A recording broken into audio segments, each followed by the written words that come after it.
Morning everyone, welcome to SWS। आज तारीख है 22 जून 2026 और मैं उपस्थित हूँ इतिहास, भूगोल, राज्य व्यवस्था और बिहार स्पेशल के शानदार 30 प्रश्न के साथ। मेरी बातों को केवल आप अच्छे से ध्यान से सुनिए, सब कुछ याद हो जाएगा। और स्क्रीन पे अच्छे से देखिए, समझ के पढ़िए, सब कुछ याद हो जाएगा। तो चलिए देखते हैं आज का पहला सेशन अपनी सीरीज का। आज का पहला सेशन, पहला क्वेश्चन है। क्वेश्चन एक है कि चंपारण सत्याग्रह के दौरान महात्मा गांधी ने बिहार में अपना पहला बुनियादी विद्यालय, है ना, पहला बुनियादी विद्यालय कहाँ स्थापित किए थे? ऑप्शन ए क्या भितरहरवा है, उसके बाद है बड़हरवा लखन सेन है, उसके बाद कोइरमा है, उसके बाद मोतीहारी है। इसका राइट आंसर क्या हो जाएगा? इसका जो राइट आंसर हो जाएगा, इसका राइट आंसर हो जाएगा ऑप्शन बी, बड़हरवा लखन सेन। और यह कब स्थापित किया गया था? तो यह स्थापित किया गया था 13 नवंबर 1917 को। 13 नवंबर 1917 को 13 नवंबर 1917 को स्थापित किया गया था। बेसिकली ये जो बुनियादी विद्यालय था ना, ये घास फूस का बना हुआ था। ये घास फूस का बना हुआ था और किनके द्वारा स्थापित किया गया था? महात्मा गांधी जी के द्वारा। लेकिन इसमें जो अगर सबसे अधिक सहयोग की बात किया जाए तो वो कौन किए थे? तो वो थे कस्तूरबा गांधी जी के विशेष सहयोग से, है ना। और इसमें एक और व्यक्ति थे जिनका काफी सहयोग था, वो था बब्बन गोखले, है ना। बब्बन गोखले। इसके बाद और सारा विद्यालय यहाँ स्थापित किया गया था। जैसे 1918 में मधुबन में एक विद्यालय की स्थापना की गई थी, है ना। 1917 में तो 13 नवंबर 1917 को बढ़ावा लखन सेन में तो पहला बुनियादी विद्यालय स्थापित किया ही गया था। लेकिन 1918 में भी एक और मधुबन में विद्यालय स्थापित किया गया था। ठीक है, तो इसका राइट आंसर क्या हो जाएगा? Option B. चलते हैं आज का अगला क्वेश्चन। आज का अगला क्वेश्चन क्या है? 1908 में पटना में आयोजित बिहार प्रांतीय कांग्रेस कमेटी के पहले सत्र की अध्यक्षता किसने की थी, है ना। बिहार प्रांतीय Congress committee. Option A Mazharul हक, बी में है सर अली इमाम, सी में है सैयद हसन इमाम, डी में है दीप नारायण सिंह, है ना, दीप नारायण सिंह। इसका राइट आंसर क्या हो जाएगा? इसका जो राइट आंसर हो जाएगा ऑप्शन बी, है ना, ऑप्शन बी, सर अली इमाम, सर अली इमाम। और 1908 में जो पटना में आयोजित था बिहार प्रांतीय कांग्रेस कमेटी के पहले सत्र, है ना, पहले सत्र की बात कर रहे हैं तो सर अली इमाम हो जाएगा। लेकिन यह 1908 में इसका गठन भी हुआ था, 1908 में इसका गठन भी हुआ था। ठीक है, तो इस चीज को ध्यान रखिएगा। तो देखते हैं आज का अगला क्वेश्चन क्या है। आज का अगला क्वेश्चन है कि 1934 के बिहार भूकंप के संबंध में, है ना। ये क्वेश्चन बहुत इंपॉर्टेंट है, ये क्वेश्चन काफी इंपॉर्टेंट है, इसको ध्यान रखिएगा। 1934 के बिहार भूकंप के संबंध में निम्नलिखित कथनों पर विचार कीजिए। 1934 के बिहार भूकंप के संबंध में निम्नलिखित कथनों पर विचार कीजिए। कथन एक कह रहा है इस विनाशकारी भूकंप का केंद्र उत्तर बिहार में था। क्या ये कथन सही है? दो में है महात्मा गांधी ने राहत कार्यों की देखरेख के लिए बिहार का दौरा किया और इसे अस्पृश्यता के लिए एक दैवीय दंड कहा था। देखिए, महात्मा गांधी जी बिहार आए थे इसकी देखरेख के लिए, राहत के लिए। क्यों आए थे? क्योंकि यह भारत का एक बहुत ही तीव्र भूकंप माना जाता है जो बिहार में 1934 में आया था। 1934 की बात करें, एग्जैक्ट डेट की बात करें तो यह 15 से 16 जनवरी, है ना, 15 से 16 जनवरी 1934 का ही है ना, 15 से 16 जनवरी 1934 को यह भूकंप आया था। महात्मा गांधी जी यहाँ देख रेख करने आए थे और देख रेख के बाद क्या था, इसी समय पे याद कीजिए जब पूना पैक्ट हुआ था 1932 में, उसके बाद गांधी जी दलितों के प्रति काफी उदारवाद हो गए थे, है ना। तो उन्होंने इसे अस्पृश्यता के लिए दैवीय दंड कहा था, ना, जो छुआछूत जो लोग मानता है उसके लिए कहा गया था। यह उसी का परिणाम है, यह उसी का परिणाम है। तो इसका एक भी सही है और दो भी सही है। तो इसका जो राइट आंसर हो जाएगा ऑप्शन सी, एक और दो दोनों कथन क्या है? बिल्कुल सही है। एक और दो दोनों कथन बिल्कुल सही है। हालांकि 1932 के बाद गांधी जी दलितों के प्रति काफी उदारवाद हो गए थे, काफी उदारवाद हो गए थे। चलिए देखते हैं आज का अगला क्वेश्चन क्या है। आज का अगला क्वेश्चन है निम्नलिखित में से किसने दरभंगा में बिहार बॉयज एसोसिएशन का गठन किया था? ये भी काफी इंपॉर्टेंट क्वेश्चन है, काफी इंपॉर्टेंट क्वेश्चन है कि निम्नलिखित में से किसने दरभंगा में बिहार बॉयज एसोसिएशन का गठन किया था? ऑप्शन ए अशफाकुल्ला है, बी में है कमलेश्वर चरण सिन्हा, सी में है सतीश चंद्र चक्रवर्ती, या डी दीप नारायण सिंह। इसका राइट आंसर क्या होगा? तो इसका जो राइट आंसर हो जाएगा ऑप्शन बी, कमलेश्वर चरण सिन्हा। देखिए, दरभंगा में जो बिहार बॉयज एसोसिएशन बना हुआ था, यह कब बना था? तो यह बना था मार्च 1909 में, मार्च 1909 में, मार्च 1909 में। और किनके द्वारा यह गठन किया गया था? कमलेश्वर चरण सिन्हा, है ना, कमलेश्वरी चरण सिन्हा। और इनके साथ एक और व्यक्ति थे, सूर्यदेव नारायण सिंह है, सूर्यदेव नारायण वर्मा, है ना, सूर्यदेव नारायण वर्मा इनके साथ थे। और एक थे कमलेश्वर चरण सिन्हा। यह मार्च 1909 में। देखिए, बिहार बॉयज एसोसिएशन ये दरभंगा में जो गठित किया गया था, इसका केवल एक ही उद्देश्य था कि बिहार के युवाओं को जगाना है ना, देश प्रेम दिखाना है ना, उनको संगठित करना, एकत्रित करना, यही था बिहार बॉयज एसोसिएशन का मुख्य उद्देश्य। चलिए देखते हैं आज का अगला क्वेश्चन क्या है। मैथिली कवि विद्यापति द्वारा रचित ऐतिहासिक ग्रंथ कीर्तिलता बिहार के किस राजवंश के संरक्षण में लिखा गया था? तो ऑप्शन ए है कर्नाट वंश, बी में है ओइनवार वंश, सी में है चेरो वंश, या डी पाल वंश। इसका राइट आंसर क्या हो जाएगा? इसका जो राइट आंसर हो जाएगा ओइनवार वंश में। किसमें? ओइनवार वंश में इसका उल्लेख किया गया था। ठीक है, मेरी बातों को केवल आप अच्छे से सुनिए, ध्यान से सुनिए, सब कुछ दिमाग में छप जाएगा। और ये सभी न्यू क्वेश्चन है, शायद ही आप ये क्वेश्चन सब पढ़े हो, बट ये बिहार का बहुत ही हाईलाइट क्वेश्चन सब है। चलिए देखते हैं आज का अगला क्वेश्चन क्या है। आज का अगला क्वेश्चन है कि बिहार में निम्नलिखित में से किस शहर को पीने का पानी उपलब्ध कराने के लिए गंगा उद्धव योजना, गंगा जल लिफ्ट परियोजना शुरू की गई है ना? ऑप्शन ए में है राजगीर, गया, बोध गया, बी में है पटना, वैशाली और हाजीपुर, सी में क्या है भागलपुर, मुंगेर और जमुई, या डी मुजफ्फरपुर, दरभंगा और सीतामढ़ी। इसका राइट आंसर क्या हो जाएगा? इसका जो राइट आंसर हो जाएगा ऑप्शन ए। इसका राइट आंसर क्या हो जाएगा? ऑप्शन ए हो जाएगा राजगीर, गया और बोध गया में। राजगीर, गया और बोध गया में क्या हुआ था? इस परियोजना की शुरुआत हुई थी किनके द्वारा? माननीय नीतीश कुमार जी के द्वारा, माननीय नीतीश कुमार जी के द्वारा। और यह योजना पहली बार इसका उद्घाटन कब किया गया था? तो यह 2022 में, 2022 में नीतीश कुमार जी के द्वारा। कहाँ पर? सबसे पहले राजगीर में, सबसे पहले राजगीर में। सबसे पहले कहाँ हुआ था? राजगीर में। कब हुआ था? तो यह हुआ था 2022 में, 2022 में। ठीक है, शायद नवंबर या दिसंबर, नवंबर में है ना, नवंबर 2022 में यह पहली बार नीतीश कुमार जी के द्वारा। कहाँ पर? राजगीर में। ठीक है, चलिए देखते हैं आज का अगला क्वेश्चन क्या है। आज का अगला क्वेश्चन है निम्नलिखित में कौन सा जलप्रपात बिहार के रोहतास जिले में स्थित है? कौन से जलप्रपात बिहार के रोहतास जिले में है ना, बिहार के रोहतास जिले में है? ऑप्शन ए काकोलत जलप्रपात, बी में है धुआं कुंड जलप्रपात, सी में है तेलहर कुंड, या डी काराकाट जलप्रपात। इसका राइट आंसर क्या हो जाएगा? इसका जो राइट आंसर हो जाएगा वो हो जाएगा रोहतास में। कल या परसों ही पढ़ाए थे आपको धुआं कुंड जलप्रपात। कौन सा? धुआं कुंड जलप्रपात। काकोलत जलप्रपात कहाँ है? तो यह नवादा में है। कहाँ है? नवादा में है। ठीक है, तेलहर कुंड कहाँ है? तो यह कैमूर में है। कहाँ है? कैमूर में है। तेलहर कुंड जलप्रपात कहाँ है? तो यह कैमूर में है। कहाँ? कैमूर में। अच्छा, करकट जलप्रपात कहाँ है? तो ये भी कैमूर में है, ये भी कैमूर में है। तेलहर कुंड और करकट जलप्रपात ये कहाँ है? कैमूर में। और धुआं कुंड कहाँ है? सासाराम, रोहतास। धुआं कुंड जलप्रपात कहाँ है? सासाराम, रोहतास में। चलिए आज का अगला क्वेश्चन देखते हैं। आज का अगला क्वेश्चन है 1939 में बिहार में अंबारी सत्याग्रह का नेतृत्व किसने किया था ना? अंबारी सत्याग्रह 1939। ऑप्शन ए राहुल संकृत्यान, बी में है यदुनंदन वर्मा, सी में है स्वामी सहजानंद, और उसके बाद है कार्यानंद शर्मा। इसका राइट आंसर क्या हो जाएगा? इसका जो राइट आंसर हो जाएगा ऑप्शन बी, माफ कीजिए, ऑप्शन ए राहुल संकृत्यान। इसका राइट आंसर क्या हो जाएगा? राहुल संकृत्यान। कौन हो जाएंगे इसका राइट आंसर? राहुल संकृत्यान। ये बेसिकली अंबारी सत्याग्रह यह हुआ क्यों था? यहाँ पर जो बकास्त भूमि थी, बकास्त भूमि का मतलब समझते हैं? बकास्त भूमि किसे कहा जाता है? बकास्त भूमि है ना, बकास्त भूमि यानी जमींदार जो बलपूर्वक, उस समय क्या होता था कि जमीन को हथिया लेते थे, है ना, जमीन को हथिया लेते थे, यानी पूर्वजों की जो जमीन होती थी वह बलपूर्वक हथिया लेते थे जमींदार द्वारा, है ना। उन्हीं को वापस लेने के लिए यह अंबारी सत्याग्रह चलाया गया था राहुल संकृत्यान के नेतृत्व में। राहुल संकृत्यान जी के नेतृत्व में यह आंदोलन चलाया हुआ था, और यह आंदोलन कोई छोटा नहीं, ये भी एक अलग ही उग्र रूप धारण कर लिया था। इसके बाद इनको राहुल संकृत्यान जी को जेल भी जाना पड़ा था। राहुल संकृत्यान जी को क्या हुआ था? जेल भी जाना जाता था।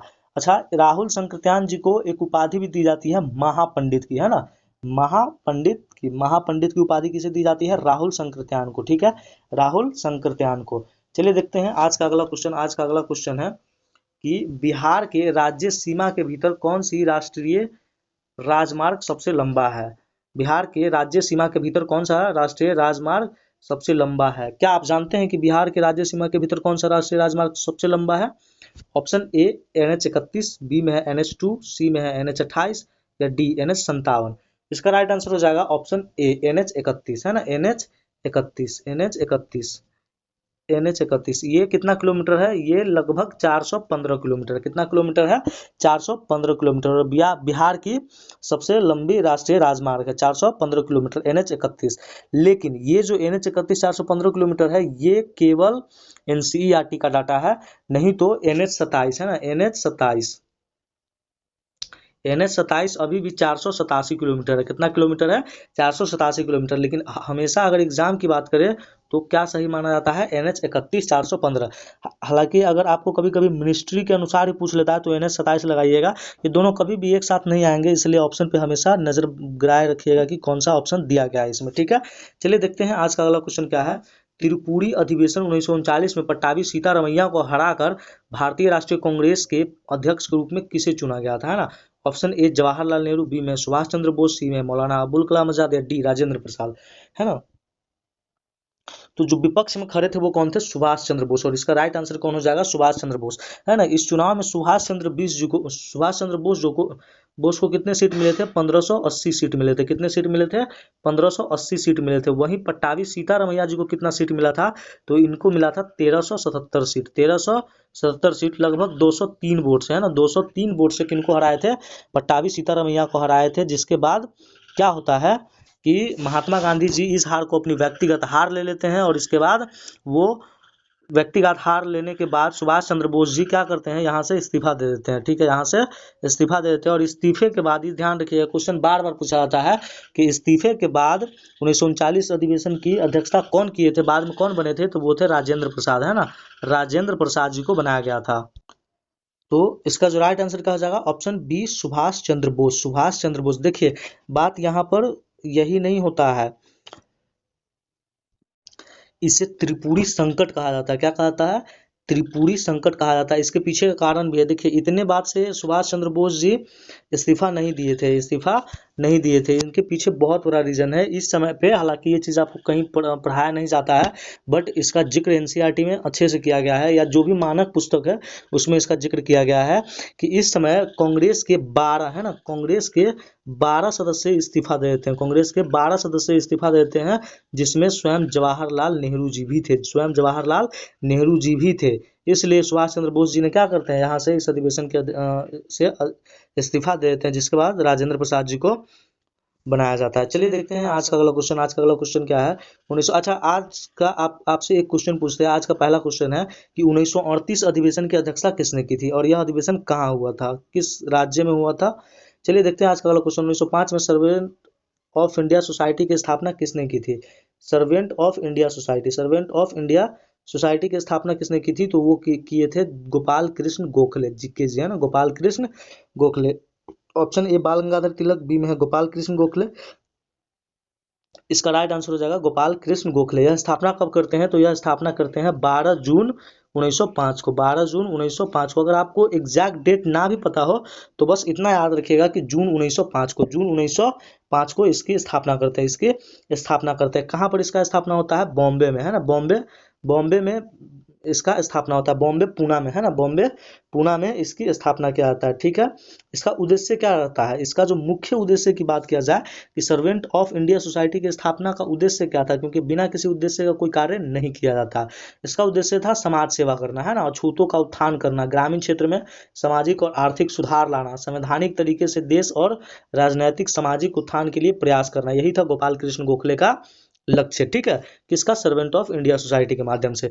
गोपाल कृष्ण गोखले कोई और नहीं, ये वही व्यक्ति है जो महात्मा गांधी जी के राजनैतिक गुरु माने जाते हैं, राजनैतिक गुरु माने जाते हैं। और बाल गंगाधर तिलक के भी राजनैतिक गुरु कौन थे? तो वो थे एमजी रनारे, है ना, महादेव गोविंद रनारे। चलिए आज का अगला क्वेश्चन देखते हैं। आज का अगला क्वेश्चन क्या है? सत्ता के हस्तांतरण पर चर्चा करने के लिए 1946 में किस ब्रिटिश समिति आयोग को भारत भेजा गया, है ना? सत्ता के हस्तांतरण पर चर्चा करने के लिए, है ना? तो ऑप्शन ए है क्रेप्स मिशन, बी में है कैबिनेट मिशन, सी में है साइमन कमीशन, या डी हंटर कमीशन। देखिए, साइमन कमीशन कब आया था भारत? 1928 में। तो क्या ये होगा? बिल्कुल नहीं होगा। हंटर कमीशन कब आया था? 1919 में। 1919 में। ये होगा नहीं, क्योंकि सत्ता हस्तांतरण कब होता है? 1947 में। क्रेप्स मिशन कब आया था? 1942 में। क्रेप्स मिशन कब आया था? 1942 में। ये भी नहीं होगा। तो एक ही ऑप्शन बचता है कैबिनेट मिशन, है ना, कैबिनेट मिशन। तो कैबिनेट मिशन भारत कब आता था, कब आता है? तो ये आता है 24 मार्च 1946 को। 24 मार्च 1946 1946 को, ठीक है, 24 मार्च 1946 को। इसके बाद सत्ता हस्तांतरण की प्रक्रिया प्रारंभ की जाती है। एक चीज हमेशा ध्यान रखिएगा कि इस समय पे अंग्रेज नहीं चाहते थे कि भारत का बंटवारा हो, अंग्रेज नहीं चाहते थे भारत का बंटवारा हो। तो ये जब भी पाकिस्तान की मांग रखी जाती थी तब तब क्या होता था, कैबिनेट मिशन इसे मना कर देता था, कैबिनेट मिशन इसे मना कर देता है। कैबिनेट मिशन में कितने मेंबर थे, तो 3 मेंबर थे। कैबिनेट मिशन में कितने मेंबर थे, 3 मेंबर थे। सबसे पहले कौन थे, तो वो थे पैथिक लॉरेंस। कौन थे, पैथिक लॉरेंस, ठीक है, पैथिक लॉरेंस, ठीक है। उसके बाद कौन थे, क्रिप्स। उसके बाद कौन थे, stand for Cripps, stand for Cripps, ठीक है। उसके बाद कौन थे, एबी अलेक्जेंडर, एबी अलेक्जेंडर, ठीक है। पैथिक लॉरेंस तो इसके अध्यक्ष थे, पैथिक लॉरेंस क्या थे, इसके अध्यक्ष थे। अच्छा, क्रिप्स कौन थे, तो क्रिप्स थे व्यापार बोर्ड के अध्यक्ष, है ना, व्यापार बोर्ड के अध्यक्ष थे, ठीक है, व्यापार बोर्ड के अध्यक्ष थे। और एबी अलेक्जेंडर कौन था, तो यह नौसेना के प्रमुख था। नौसेना के प्रमुख कौन था, तो वो था एवी अलेक्जेंडर, ठीक है, एवी अलेक्जेंडर। इसको ट्रिक से याद रखिएगा, ट्रिक याद रखिएगा, पास, क्या हो जाएगा, पास, ठीक है। पी से पैथिक लॉरेंस, ए से क्या हो जाएगा, एवी अलेक्जेंडर, और एस से क्या हो जाएगा, तो stand for Cripps, stand for Cripps. उसके बाद 2 सितंबर, है ना, इनके द्वारा क्रिप्स मिशन के तहत ही कहा जाता है। तो 2 सितंबर, इस तिथि को ध्यान रखिएगा, वेरी वेरी इंपॉर्टेंट तिथि। 2 सितंबर 1946 को, 2 सितंबर 1946 को अंतरिम सरकार का गठन किया जाता है। अंतरिम सरकार का गठन करने का आदेश दिया जाता है किसे, जवाहरलाल नेहरू को। चलिए देखते हैं आज का अगला क्वेश्चन क्या है, बहुत ज्यादा एक्सप्लेन हो रहा है आज भी। देखते हैं आज का अगला क्वेश्चन क्या है, क्वेश्चन नंबर 15। क्वेश्चन नंबर 15 क्या है, प्रसिद्ध पत्रिका कॉमरेड निम्नलिखित में से किस स्वतंत्रता सेनानी द्वारा शुरू की गई थी। ये क्वेश्चन याद कीजिए, मैं पहले भी पढ़ा चुका हूँ, और एक स्लाइड जो समाचार पत्र और पत्रिका का होता है उसमें भी ये क्वेश्चन है। क्या option A Mohammad Ali Jinnah, B में है मौलाना मोहम्मद अली जौहर, सी में है शौकत अली, या डी अब्दुल कलाम आजाद। इसका राइट आंसर क्या हो जाएगा, तो इसका जो राइट आंसर हो जाएगा ऑप्शन बी, मौलाना मोहम्मद अली जौहर, है ना। और ये जो कॉमरेड पत्रिका है, यह कब प्रकाशित किया गया था, 1911 में। कब प्रकाशित किया गया था, इसे 1911 में शुरू किया गया था, है ना। और यह एक चीज ध्यान रखिएगा, यह एक साप्ताहिक पत्रिका है ना, साप्ताहिक पत्रिका था। क्या था, साप्ताहिक पत्रिका था। और यह किस भाषा की पत्रिका थी, तो यह पत्रिका अंग्रेजी भाषा की थी, है ना, अंग्रेजी भाषा की साप्ताहिक पत्रिका थी, जो 1911 में प्रकाशित हुआ था, 1911 में प्रकाशित हुआ था, ठीक है। आज का अगला क्वेश्चन देखते हैं, आज का अगला क्वेश्चन क्या है, लॉर्ड रिपन के कार्यकाल के दौरान एल्बर्ट बिल विवाद किस मुद्दे से संबंधित है ना, रिपन के कार्यकाल। सबसे पहले समझिए एल्बर्ट बिल विवाद, है ना, एल्बर्ट बिल विवाद किसके कार्यकाल में आया था, लॉर्ड रिपन के कार्यकाल में। कब आया था, 1883 में, 1883 में। कब आया था, 1883 में। बेसिकली ये लॉर्ड एल्बर्ट बिल विवाद क्या था, है ना, एल्बर्ट बिल विवाद का कारण क्या था, सबसे बड़ा कारण था कि 1883 से पहले जो भारतीय जज हुआ करते थे, भारतीय जज हुआ करते थे, उन्हें अधिकार नहीं था कि उसे यूरोप के अपराधियों का मुकदमा का फैसला सुना सके, है ना। जो फैसला होता है यूरोप के नागरिकों का, यानी एंग्लो इंडियन का फैसला भारतीय जज नहीं कर सकते थे। जिसके बाद इसी के बाद 1883 के में यह बिल को पेश किया गया था, एल्बर्ट बिल को पेश किया गया था। क्यों पेश किया गया था, क्योंकि न्याय में समानता लाने के लिए, न्यायालय में समानता या न्याय में समानता लाने के लिए। अब जैसे देखिए, यह एक रूढ़िवादी तरीके को दर्शाने लगा था कि जो व्यक्ति जिसका शासन है, उस व्यक्ति का जो न्यायिक मामला होगा उसका फैसला कौन सुनाएगा, तो ब्रिटेन के जज सुनाएंगे। तो इसी में समानता लाने के लिए 1883 में एल्बर्ट बिल पेश किया गया था। जिसके बाद जो एंग्लो इंडियन था, यूरोपीय जो लोग थे, यहाँ पर हंगामा करते हैं, जिसे एल्बर्ट बिल विवाद कहा गया। बाद में जाकर के, समय ही थोड़ा सा ज़्यादा लग रहा है, अब क्या करूँ, कैसे एक्सप्लेन करूँ, तो फिर भी करते हैं शॉर्टकट में। एल्बर्ट बिल विवाद जो है, बाद में जाकर के इतने विरोध प्रदर्शन होने के बाद यहाँ पर एक अंतिम निर्णय पर पहुंचा गया कि जब भी किसी ब्रिटेन के या फिर जो एंग्लो इंडियन बाहर के हैं, उनका फैसला सुनाने की बारी आएगी, तो उसमें यूरोपीय और भारतीय दोनों जज होंगे, है ना, आधा आधा दोनों जज होंगे। यही थे एल्बर्ट बिल विवाद। उम्मीद करते हैं आपको ये चीज़ समझ में आया होगा। तो ऑप्शन ए है क्या, प्रेस सेंसरशिप से नहीं, क्या नस्ल के आधार पर न्यायिक योग्यता, या सिविल सेवाओं के लिए नहीं, क्या कृषि कर नहीं। इसका राइट आंसर हो जाएगा ऑप्शन बी, नस्ल के आधार पर न्यायिक योग्यता। चलिए देखिए आज का अगला क्वेश्चन क्या है, आज का अगला क्वेश्चन, आज का अगला क्वेश्चन है, भारतीय संविधान में कानून द्वारा स्थापित प्रक्रिया, भारतीय संविधान में कानून द्वारा स्थापित प्रक्रिया किस देश के संविधान से ली गई है? किस देश के संविधान से ली गई है? ऑप्शन ए यूके यानी ब्रिटेन से, यूएसए से, जापान से या जर्मनी से। देखिए ये इसका राइट आंसर हो जाएगा ऑप्शन सी जापान। तो ये क्या है, कानून द्वारा स्थापित प्रक्रिया पूछ रहा है ना, कानून द्वारा स्थापित प्रक्रिया जब भी पूछेगा तो कहाँ से, जापान से। और जब भी कानून के समान संरक्षण की बात करेगा तो वो कहाँ से हो जाएगा, यूएसए से। ठीक है, और कानून के समक्ष समानता की बात करेगा तो कहाँ से हो जाएगा, ब्रिटेन से। कहाँ से हो जाएगा, ब्रिटेन से। चलिए आज का अगला क्वेश्चन देखते हैं। आज का अगला क्वेश्चन क्या है, किस अनुच्छेद के तहत सर्वोच्च न्यायालय मौलिक अधिकार के प्रवर्तन के लिए रिट जारी कर सकता है? किस अनुच्छेद के तहत, है ना, किस अनुच्छेद के तहत? तो देखते हैं ऑप्शन में क्या है, अनुच्छेद 32, अनुच्छेद 226, अनुच्छेद 131 या अनुच्छेद 143। तो यहाँ क्या है, सर्वोच्च न्यायालय है, तो सर्वोच्च न्यायालय अनुच्छेद 32 के तहत, और हाई कोर्ट यानी उच्च न्यायालय जो सभी राज्यों के होते हैं, उच्च न्यायालय 226 के अंतर्गत। उच्च न्यायालय किसके अंतर्गत, 226 के अंतर्गत। अच्छा, रीट कितने प्रकार के होते हैं? तो रीट बेसिकली 5 प्रकार के होते हैं। रीट कितने प्रकार के होते हैं, 5 प्रकार के।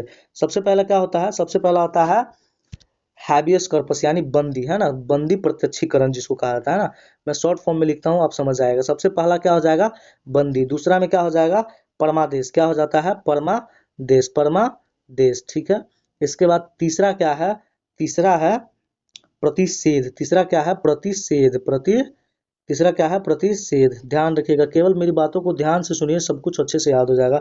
आज नहीं, कल नहीं, लेकिन 30 दिन के भीतर आपका जीके जीएस बहुत अच्छा हो जाएगा। ठीक है, उसके बाद क्या है, उत्प्रेषण। क्या हो जाएगा, उत्प्रेषण। ठीक है, उसके बाद पांचवा में क्या है, पांचवा में है अधिकार परीक्षा। क्या है, अधिकार परीक्षा, अधिकार परीक्षा। ठीक है, अधिकार परीक्षा, अधिकार परीक्षा। ठीक है, ये क्या है, तो 5 प्रकार के रीट जारी कर सकता है कौन, सुप्रीम कोर्ट। देखिए रीट के मामले में अगर बात किया जाए तो सुप्रीम कोर्ट से ज्यादा पावर किसके पास होता है, हाई कोर्ट के पास। किसके पास होता है, हाई कोर्ट के पास। किसके पास, हाई कोर्ट के पास। बाकी मैं किसी सेशन में इन सभी के बारे में क्वेश्चन डाल करके आपको समझाने का प्रयत्न करूंगा। अभी आगे बढ़ते हैं। ठीक है, चलिए देखते हैं आज का अगला क्वेश्चन क्या है। राष्ट्रपति और मंत्रिपरिषद के बीच संचार के माध्यम के रूप में कौन कार्य करता है? राष्ट्रपति और मंत्रिपरिषद, यार मंत्रिपरिषद है ना, याद कीजिए आर्टिकल 74। इसमें क्या लिखा गया है कि राष्ट्रपति के लिए एक मंत्रिपरिषद, एक मंत्रिपरिषद का गठन किया जाता है ना, राष्ट्रपति के सलाह के लिए क्या है, एक मंत्री परिषद। ठीक है, और उस मंत्री परिषद का मुखिया कौन होता है, प्रधानमंत्री। कौन होता है, प्रधानमंत्री। तो इसका जो राइट आंसर हो जाएगा ऑप्शन ए, प्रधानमंत्री। कौन हो जाएंगे, राइट आंसर हो जाएगा इसका प्रधानमंत्री जी, है ना। तो मंत्री परिषद के बीच, अच्छा मंत्री परिषद का आकार कितना है, इसका आंसर आप लोग बताइएगा, मैं बता देता हूं आपको। इसका जो आकार है वो है 15% प्लस पीएम, विथ पीएम, माफ कीजिए, विथ पीएम, प्लस पीएम नहीं, विथ पीएम, 15%। और यह किस संविधान संशोधन द्वारा किया गया था, 51वां संविधान संशोधन द्वारा। 51वां संविधान संशोधन द्वारा इसे 15% कर दिया गया था, 51वां संविधान संशोधन 2003। ठीक है, चलिए आज का अगला क्वेश्चन क्या है, किस समिति ने भारत में त्रिस्तरीय पंचायती राज, है ना, त्रिस्तरीय। अच्छा एक चीज यहाँ पर ध्यान रखिएगा कि, हाँ वो तो बता ही दिया आपको कितना परसेंट था। किस समिति ने भारत में त्रिस्तरीय पंचायती राज व्यवस्था स्थापित करने की सिफारिश की थी, त्रिस्तरीय पंचायती, और ये हुआ भी। ऑप्शन ए क्या अशोक मेहता है, नहीं। अशोक मेहता कब की है, बलवंत राय मेहता है, नहीं है। एलएम सिंह भी नहीं, या सरकारी आयोग, नहीं। देखिए अशोक मेहता यह 1977 की समिति है, 1977 की, और बलवंत राय मेहता 1957 की, 1957 की। कब की, 1957 की। और इसी के तहत इसका राइट आंसर बी हो जाएगा, इन्होंने ही त्रिस्तरीय पंचायती राज लागू करने का सिफारिश किया था। ठीक है, आज का अगला क्वेश्चन है, भारत के संविधान का कौन सा भाग आधिकारिक भाषाओं से संबंधित है, आधिकारिक भाषाओं से। देखिए यहाँ ध्यान रखिएगा, भाग पूछ रहा है, कौन सा भाग। ठीक है, अनुच्छेद नहीं। भाग 17, भाग 16, भाग 15, यहाँ पर भाग क्या हो जाएगा, 18, भाग 20। इसका राइट आंसर क्या हो जाएगा, इसका जो राइट आंसर हो जाएगा ऑप्शन ए, भाग 17। क्या हो जाएगा, भाग 17, भाग 17 में इसका उल्लेख किया गया, भाग 17 में इसका उल्लेख किया गया है। ठीक है, और इसका आर्टिकल कहां से कहां तक है, तो इसका आर्टिकल जो है 343 से लेकर के आधिकारिक भाषा, हाँ 343 से लेकर के 351 तक है, 351 तक है। चलिए देखते हैं आज का अगला क्वेश्चन। आज का अगला क्वेश्चन क्या है, अच्छा यहाँ भाषा की राजकीय भाषा क्या हो जाएगा हमारा, हिंदी हो जाएगा, है ना। और लिपि कौन सी, देवनागरी। और यह किस अनुच्छेद में, 343 में, 343 के, और 343 के क में हिंदी को राजकीय भाषा बनाया गया है और लिपि को देवनागरी रखा गया है, लिपि को देवनागरी रखा गया है। आज का अगला क्वेश्चन है, निम्नलिखित में कौन सी पर्वत श्रृंखला भारत में सबसे पुरानी है? क्या हिमालय नहीं, क्या सतपुरा नहीं, क्या पश्चिम घाट? इसका राइट आंसर हो जाएगा ऑप्शन बी, अरावली। अरावली कौन है? अरावली। और इसकी सबसे ऊंची चोटी कौन है? गुरु शिखर। इसकी ऊंचाई कितनी है? 1722 मीटर। ये एग्जाम में पूछा रहा है, इसलिए आपको प्रत्येक दिन ये चीज बताते हैं, ठीक है। और अरावली जो है सबसे पुराना वलित, प्राचीन वलित पर्वत है, प्राचीन वलित पर्वत है। आज का अगला क्वेश्चन क्या है, यारलंग जांगपो नदी को भारत में किस नाम से जाना जाता है? तो क्या ब्रह्मपुत्र, क्या सिंधु, क्या महानदी या गंगा? तो इसका जो राइट आंसर हो जाएगा, इसका राइट आंसर ब्रह्मपुत्र नदी हो जाएगा। क्या हो जाएगा इसका राइट आंसर? इसका राइट आंसर हो जाएगा ब्रह्मपुत्र नदी, ब्रह्मपुत्र नदी, ठीक है। ब्रह्मपुत्र नदी। देखिए ये जो यारलंग सांगपो है, इसे तिब्बत में कहा जाता है ना जो, और अरुणाचल प्रदेश में दिहांग, असम में ब्रह्मपुत्र। असम में आने के बाद इसका नाम क्या पड़ रहा है? ब्रह्मपुत्र। तो इसका right answer option C, Brahmaputra नदी। आज का अगला क्वेश्चन है, अमरकंटक पठार किन दो प्रमुख नदियों का उद्गम स्रोत है? अमरकंटक क्या नर्मदा और सोन का है, क्या नर्मदा और तापी का है, क्या तापी और बेतवा का है, सोन और महानदी, है ना। तापी, तापी जो है सो नहीं, तापी नहीं होगा। तापी बैतूल जिले से निकलती है ना, बैतूल जिले से। बैतूल जिला कहाँ है? शायद मध्य प्रदेश में। कहाँ है? एमपी में है, चेक कर लीजिएगा, एमपी में ही है ना। उसके बाद क्या इसका राइट आंसर हो जाएगा ऑप्शन ए, नर्मदा और सोन नदी। नर्मदा नदी और सोन नदी। यहाँ से निकलने के बाद नर्मदा जो है वो पश्चिम दिशा में चली जाती है और यह बे ऑफ बंगाल में अपना जल गिराती है। लेकिन सोन नदी क्या करती है? सोन नदी जो है वहां से निकलने के बाद बिहार में, है ना, कहाँ? बिहार में गंगा से मिल जाती है। चलिए आज का अगला क्वेश्चन देखते हैं, निम्नलिखित में कौन सी मिट्टी भारत में सबसे बड़ी क्षेत्र को कवर करती है? ऑप्शन ए जलोढ़ गंगा, बी में है काली मिट्टी, सी में है लाल मिट्टी, डी में है लेटराइट मिट्टी। तो इसका जो राइट आंसर हो जाएगा ऑप्शन ए, जलोढ़ मिट्टी है, जलोढ़ मृदा, ठीक है। जलोढ़ मृदा। यहाँ एक कंफ्यूजन रहता है, हमेशा बच्चों को कंफ्यूजन रहता है कि भारत में जलोढ़ मृदा 43% है या 40%। आज आपका ये कंफ्यूजन बिल्कुल दूर हो जाएगा। देखिए जब भी 43% की बात करता है ना, तो यह कुल भूमि का है ना, भारत में जितनी भूमि है उसका कुल भूमि का 43% जलोढ़ मृदा है। 43% क्या है? जलोढ़ मृदा है। लेकिन अगर सतही भूमि की बात करें तो 40%। इसमें से जो भी है आप इसका आंसर लगा दीजिएगा। चलिए आज का अगला क्वेश्चन देखते हैं। आज का अगला क्वेश्चन है, निम्नलिखित में कौन सा ताप विद्युत संयंत्र, है ना, निम्नलिखित में कौन सा ताप विद्युत संयंत्र बिहार में स्थित है? ताप विद्युत संयंत्र कहाँ है? बिहार में स्थित है। Option A Kahalgaon super thermal power station, B में है हाँ, तो ये कहलगांव कहाँ है? भागलपुर में है कहलगांव।